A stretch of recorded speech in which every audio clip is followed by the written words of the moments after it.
ചരിത്രം ഇതിന്റെ പിന്നിലുണ്ട്.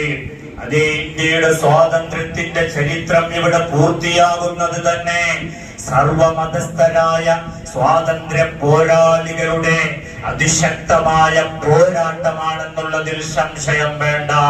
നമുക്കറിയാം, അതേ ಸರ್ವಜನಾಂಗದ ಶಾಂತಿಯ ತೋಟ, ರಸಿಕರ ಕಂಗಳ ಸೆಳೆಯುವ ನೋಟ, ಹಿಂದೂ ಕ್ರೈಸ್ತ ಮುಸಲ್ಮಾನ പാരസിക ജൈനർ ഉദ്യാന എന്ന് രാഷ്ട്രകവി പാടിയതുപോലെ പറഞ്ഞതുപോലെ രേഖപ്പെടുത്തിയതുപോലെ അതേ സർവമതസ്ഥരായ പോരാളികൾ ഒരു കാലത്ത് ഈ ഇന്ത്യ ഭരിച്ചുകൊണ്ടിരുന്ന വൈദേശികളായ ബ്രിട്ടീഷുകാരെയും പോർച്ചുഗീസുകാരെയും ഡച്ചരെയും വെള്ളപ്പട്ടാളക്കാരെയും പരാക്രമികളെ ഈ നാട്ടിൽ നിന്ന് അവരെ ഓടിച്ചതിന്റെ ഫലങ്ങളാണ് കണ്ടുകൊണ്ടിരിക്കുന്നത്. പലർക്കും സംശയമുണ്ടാകാം, ഇന്ത്യയിൽ സ്വാതന്ത്ര്യം മുസ്ലിമീങ്ങൾക്ക് ഇന്നും ഉണ്ടോ? ഇല്ലെന്ന് പറയണ്ട.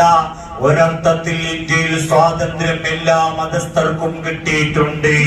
അതേ ഇന്ത്യൻ മുസൽമാന് അതേ ഇന്ത്യയുടെ പലയിടങ്ങളിലും സ്വാതന്ത്ര്യം പല വിഷയത്തിലും നഷ്ടപ്പെട്ടിട്ടുണ്ടെങ്കിൽ ഇന്ത്യയുടെ ഭരണഘടന, ഇന്ത്യൻ സർക്കാർ മുസ്ലിമീങ്ങളുടെ ആ സ്വാതന്ത്ര്യത്തെ കാലങ്ങളായി ഇവിടെ ഉന്മൂലനം ചെയ്യാൻ വേണ്ടി നോക്കിക്കൊണ്ടിരിക്കുന്നുവെങ്കിൽ അവർക്ക് നമുക്ക് പറയാനുള്ളത്, ഇന്ത്യയുടെ ചരിത്രം പഠിക്കണം. ഇന്ത്യൻ സ്വാതന്ത്ര്യ സമരത്തിന്റെ ചരിത്രം എന്നെടുത്തു പഠിക്കണം. അതൊന്ന് മനസ്സിലാക്കണം. ഇന്ത്യയുടെ സ്വാതന്ത്ര്യ സമരത്തിനു വേണ്ടി പോരാടിയ ഏറ്റവും വലിയ ഇന്ത്യ കണ്ട പോരാളിയായിരുന്നു ഗാന്ധിജി വരെ പ്രഖ്യാപിച്ചു മഹാനായ മൗലാന അതേ മുഹമ്മദ് അലി ജൗഹറി മഹാനവർകൾ, അതേപോലെ തന്നെ മൗലാന ഷൗക്കത്ത് അലി ജൗഹറി, അതേപോലെ അബുൽ കലാം ആസാദ്, അതേപോലെ ഷഹീദേ മില്ലത്ത് ടിപ്പു സുൽത്താൻ, അതേപോലെ തന്നെ അങ്ങകല മലബാറിലേക്ക് കടന്നു നോക്കിയാൽ മഹാനായ ഖുത്ബുസ്സമാൻ സയ്യിദ് അലവിൽ മംബറമി തങ്ങൾ, അതേ ആശിഖുർ റസൂൽ എന്നറിയപ്പെടുന്ന മാദിഹുർ റസൂൽ എന്നറിയപ്പെടുന്ന വെളിയങ്കോട് ഉമർ ഖാദി, വാരിയം കുന്നത്ത് കുഞ്ഞഹമ്മദ് ഹാജി, കുഞ്ഞുമരക്കാർ ഷഹീദ് ശുഹദാക്കൾ, അവരൊക്കെയും കാലങ്ങളായി അധിനിവേശികളായ ഈ ഇന്ത്യയെ ഭരിച്ചുകൊണ്ടിരിക്കുന്ന പരാക്രമികളായ വൈദേശികളായ ബ്രിട്ടീഷുകാരെയും മറ്റുള്ള അവാന്തര ജനങ്ങളൊക്കെയും വേണ്ട സ്ഥലത്തിരുത്തിയതിന്റെ ഫലിതാംശമാണ് അത് 1947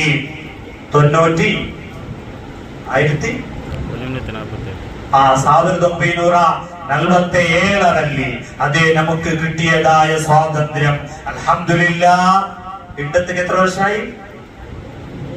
79 വർഷമായിട്ട് സ്വാതന്ത്ര്യം കിട്ടിയിട്ട്. ഏതുമാവട്ടെ, നമുക്ക് പറയാനുള്ളത്, മഹാരഥന്മാർ ഇന്ത്യൻ സ്വാതന്ത്ര്യ സമരത്തിന് വേണ്ടി പോരാടിയ അതേ മഹാനായ മൗലാന മുഹമ്മദ് അലി ജൗഹറി ആരായിരുന്നു? ചരിത്രം പഠിക്കണം.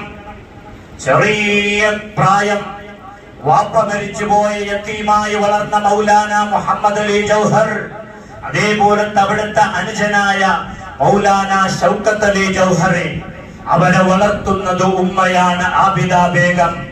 വാപ്പ ഇല്ലാത്തതിന്റെ വാപ്പയുടെ അഭാവം അറിയിക്കാതെ വളരെ സ്നേഹത്തോടെ വാത്സല്യത്തോടു കൂടി മക്കളെ പോറ്റി വളർത്തുകയാണ് മഹാനായ മൗലാന മുഹമ്മദ് അലി ജൗഹറി. ചെറിയ പ്രായത്തിൽ തന്നെ ഖുർആൻ മനഃപ്പാഠമാക്കി ദീനിയായ ഇൽമുകളെല്ലാം പഠിച്ചു. ശേഷമതാ ഭൗതികമായ വിദ്യാഭ്യാസം പഠിക്കാൻ വേണ്ടി മകനെ അതേ ലണ്ടനിലെ വിശ്വവിഖ്യാതമായ ലോകപ്രസിദ്ധമായ അറിവിന്റെ കേന്ദ്രമായ അതേ ഓക്സ്ഫോർഡ് എന്ന് പറയുന്ന ഒരു ക്യാമ്പസിൽ പഠനത്തിന് വേണ്ടി ചേർക്കുകയാണ്. അപ്പോൾ മകനോട് ഉമ്മ ചെയ്യുന്ന ഒരു വസിയ്യത്തുണ്ട്, മോനെ വിളിച്ചുകൊണ്ട് വസിയ്യത്ത് ചെയ്യുന്നു. ഇതാ ഇന്ന ലണ്ടനിലേക്ക് പഠിക്കാൻ വേണ്ടി അയക്കുന്നത് എന്തെങ്കിലും ദുന്യവിയായ ആശകളോ അഭിലാഷകളോ കാര്യലാഭമോ ഉദ്ദേശിച്ചിട്ടല്ല. ഈ നന്നായി ഭൗതികം പഠിക്കണം, എന്നിട്ട് ഈ നാടിനെ ഭരിച്ചുകൊണ്ടിരിക്കുന്ന അക്രമികളായ ബ്രിട്ടീഷുകാർക്കെതിരെ നീ പോരാടണം. ശക്തമായ നിലക്ക് അവർക്കെതിരെ നീ പോരാടണം. എന്നിട്ട് ഇന്ത്യൻ യോദ്ധാവായി മാറണം. ഒരു പോരാളിയാണെന്ന് നിന്നെ അറിയപ്പെടണം. അതാണ് ദുനിയാവിലും ആഖിറത്തിലും വലിയ വിജയമുള്ളത് എന്ന് പറഞ്ഞുകൊണ്ട് പിന്നെയും വസിയ്യത്ത് ചെയ്യുന്നു, മോനെ നിന്റെ തലയിലുള്ള ഈ തൊപ്പി, നിന്റെ താടി, ഇത് ഒരിക്കലും നീ ഒഴിവാക്കരുത്. ഇത് നീ നീക്കി വെക്കരുത് മോനെ. ഇത് ഇസ്ലാമിന്റെ ഷിആറാണ്, അടയാളമാണ് മോനെ. നീ നിസ്കരിക്കുന്ന തഹജ്ജുദ് നീ ഒരിക്കലും ഒഴിവാക്കി പോവരുത് മോനെ എന്ന് ഉപദേശിച്ചുകൊണ്ട് മകൻ മുഹമ്മദ് അലി ജൗഹറിനെ ഉമ്മയതാ കണ്ണീരോടുകൂടി യാത്ര അയക്കുമ്പോ ഉമ്മയതാ ഒരു ടവല് കൊടുക്കുകയാണ്. ചരിത്രം പഠിക്കണം. ഇസ്ലാമിന്റെ, ഇന്ത്യയിലെ സ്വാതന്ത്ര്യ സമരത്തിന്റെ ചരിത്രങ്ങൾ, മുസ്ലിമീങ്ങളുടെ പങ്ക് എത്രയായിരുന്നു, അവരുടെ സാന്നിധ്യം എത്രയായിരുന്നു എന്ന് ഓരോരുത്തരും പഠിക്കണം, അറിയണം. മകനോട് പറയുന്ന ഒരു ടവൽ കൊടുത്തുകൊണ്ട്, മോനെ നീ എന്റെ ഓർമ്മ വരുമ്പോ, ഉമ്മയാകുന്ന എന്റെ ഓർമ്മ നിന്റെ മനസ്സിൽ വരുമ്പോ ഈ ടവലെടുത്തൊന്നു മുത്തി മണക്കണം. ഇത് ഞാൻ തഹജ്ജുദ് നിസ്കാരത്തിന് എഴുന്നേറ്റുകൊണ്ട് മക്കളാകുന്ന നിങ്ങൾക്ക് വേണ്ടി റബ്ബിനോട് കരഞ്ഞ് ദുആരെന്ന കണ്ണീർ തോർത്തിയതായ ആ കണ്ണീരിന്റെ നനവ് ഈ ടവലിലുണ്ട് മോനെ. മാത്രമല്ല ഈ ഇന്ത്യയിലേക്ക് അതാ ആ ബ്രിട്ടീഷുകാരുടെയും മറ്റുള്ള എല്ലാ അധിനിവേശ ശക്തികളുടെ രക്ഷയ്ക്ക് വേണ്ടി കരഞ്ഞു ദുആരെന്ന് കണ്ണീർ ഒപ്പിയ ആ നനവ്, ഉമ്മയുടെ മണം, ഗന്ധം ഈ ടവലിലുണ്ട് മോനെ. ഇത് നീ മണത്തൊന്ന് ഉമ്മയെ ഓർക്കണം എന്റെ ഓർമ്മയായാൽ എന്ന് പറഞ്ഞുകൊണ്ട് അതേ ലണ്ടനിലെ വലിയ വിദ്യാഭ്യാസ കേന്ദ്രത്തിലേക്ക് അയക്കുകയാണ്.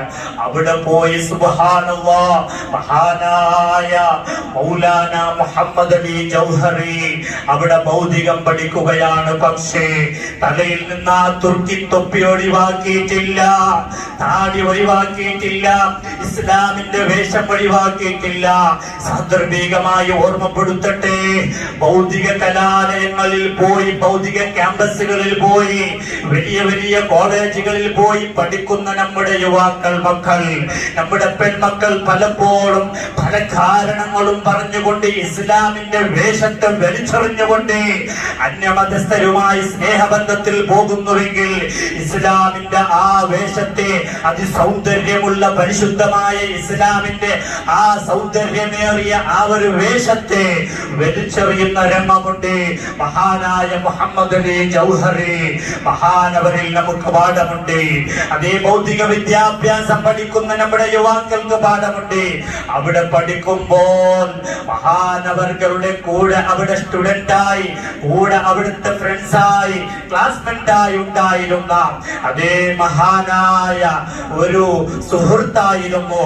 ആ സുഹൃത്തെ അൻവർ അലി എന്ന് പറയുന്ന ഒരാൾ, അദ്ദേഹം പറയുന്നു, ഞങ്ങളൊക്കെയും അവിടെ പഠിച്ചുകൊണ്ടിരിക്കുമ്പോ ഞങ്ങൾക്ക് അർദ്ധരാത്രിയിൽ കരയുന്ന ഒരു ശബ്ദം ഞങ്ങൾ കേട്ടിരുന്നു. ഞങ്ങൾ കരയുന്ന ഒരു ശബ്ദം കേട്ടിരുന്നു. ആ കരയുന്ന ശബ്ദം കേട്ടുകൊണ്ടാണ് ഞങ്ങൾ സുബഹി ബാങ്കിന് മുമ്പ് എഴുന്നേൽക്കൽ. അതാരാണ്? മുഹമ്മദ് അലി ജൗഹറാണ് മൗലാന.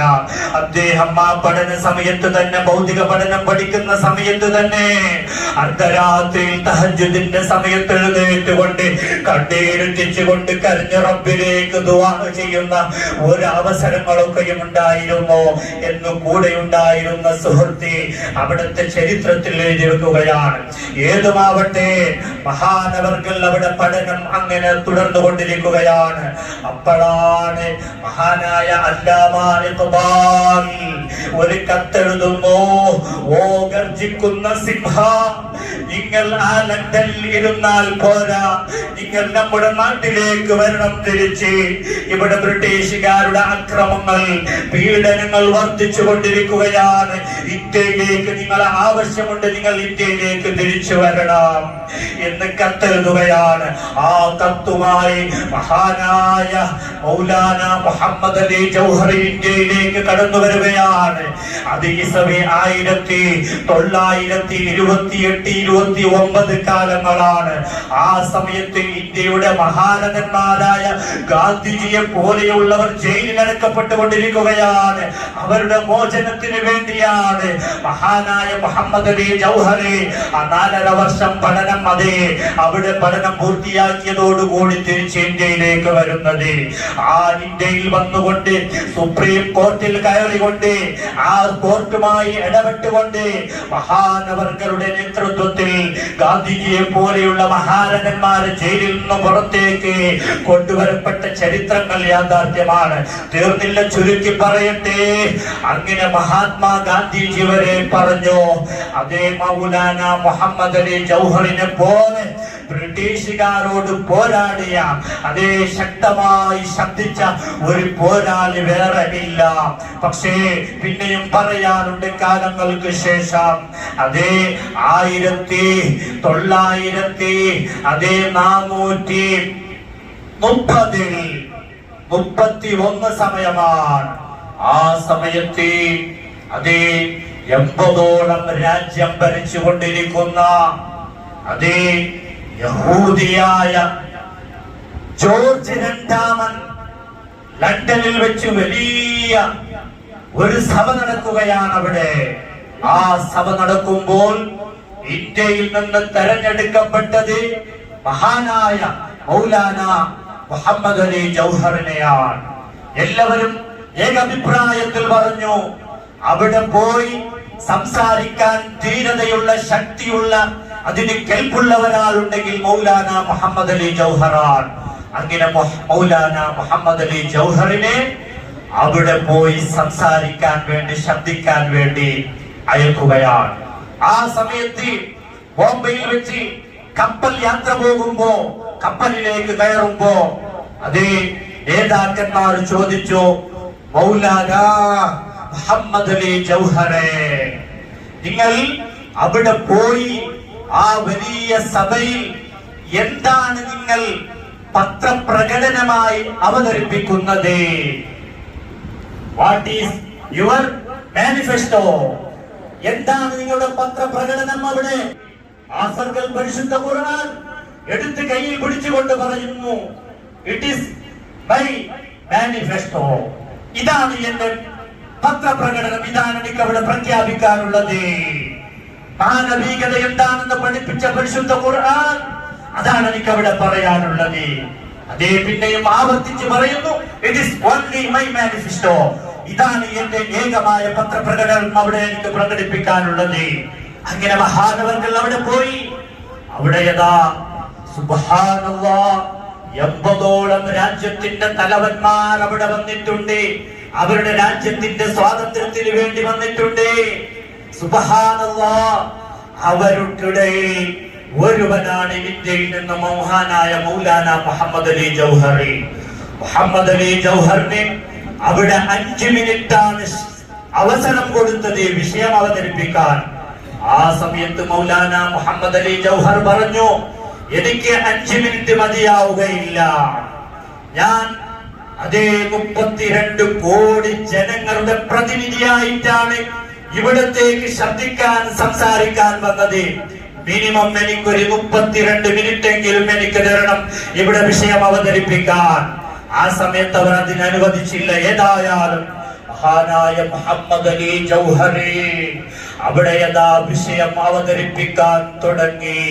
വിഷയം അവതരിപ്പിച്ചുകൊണ്ട് ഇടക്ക് വെച്ചു പറഞ്ഞു, എന്റെ നേതാവ് ലോകഗുരു മുഹമ്മദുർ റസൂലുള്ളാഹി സല്ലല്ലാഹു അലൈഹി വസല്ലമ തങ്ങളെ പേര് പറഞ്ഞപ്പോ വൃത്തികെട്ട അന്ന് ഭരിച്ചുകൊണ്ടിരുന്ന ജോർജ് രണ്ടാമൻ മുഹമ്മദ് അലി ജൗഹറിനെ നോക്കിക്കൊണ്ട് പറഞ്ഞു, സ്റ്റോപ്പ്, നിർത്തി, ആ പേര് ഇവിടെ പറയണ്ട എന്ന് പറഞ്ഞപ്പോ മഹാനായ മുഹമ്മദ് അലി ജൗഹറിന്റെ മനസ്സ് പൊട്ടിപ്പോയി. അവിടെ നിന്ന് അവിടെ ഉണ്ടായിരുന്ന ടേബിളിലേക്ക് അടിച്ചു. ശക്തമായി അടിച്ചുകൊണ്ട് ഈമാനിന്റെ ആ ശക്തി പുറത്തു വന്നു. അവിടെന്ന് പറഞ്ഞു, ശബ്ദിച്ചുകൊണ്ട് പറഞ്ഞു, അതെ, ഓ ജോർജ്, നിന്നോട് എനിക്ക് പറയാനുള്ളത് ഐ ആം എ മുസ്ലിം. അതെ, firstly I am a Muslim. ആദ്യമായി